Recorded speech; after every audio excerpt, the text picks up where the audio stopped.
السلام علیکم ورحمۃ اللہ وبرکاتہ۔ اللہم صلی علی سیدنا محمد وعلی آل سیدنا محمد وبارک وسلم۔ ناظرین کرام، بہت بہت شکریہ ہماری یوٹیوب چینل پہ آنے کے لیے۔ یقیناً آپ جانتے ہیں کہ آج کے دور میں سنت پر عمل کرنا 100 شہیدوں کے برابر ثواب پانا ہے۔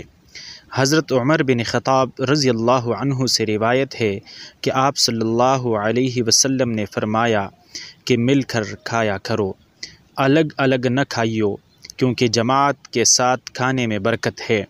علامہ منذری رحمۃ اللہ علیہ نے لکھا ہے کہ مل کر کھانا مستحب ہے، لہٰذا تنہا نہ کھائیں۔ جس قدر لوگ ہوں گے اس قدر برکت زائد ہوگی۔ حضرت عائشہ رضی اللہ تعالیٰ عنہ سے روایت ہے کہ آپ صلی اللہ علیہ وسلم نے فرمایا، اگر جماعت کڑی ہو جائے اور کھانا آ جائے تو کھانا کھا لو۔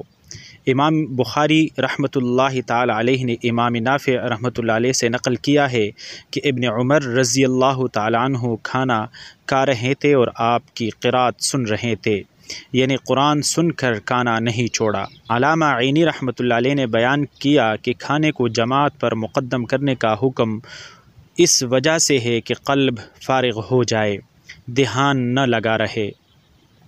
حضرت سہل بن سعد رضی اللہ تعالیٰ عنہ فرماتے ہیں کہ ہم لوگ جمعے کے دن جمعے کے بعد کھانا کھاتے اور قیلولہ کرتے تھے۔ حضرت ابن عباس رضی اللہ عنہ سے مروی ہے کہ آپ صلی اللہ علیہ وسلم نے فرمایا کہ دن کو سو کر رات کو عبادت پر قوت حاصل کرو۔ حضرت صائب بن یزید رضی اللہ عنہ کہتے ہیں کہ حضرت عمر بن خطاب رضی اللہ تعالیٰ عنہ جب دوپہر کو ہمارے پاس سے گزرتے تو فرماتے، جائیو قیلولہ کرو۔ حضرت انس رضی اللہ عنہ سے مرفوعاً روایت ہے کہ قیلولہ کرو، کیونکہ شیطان قیلولہ نہیں کرتا۔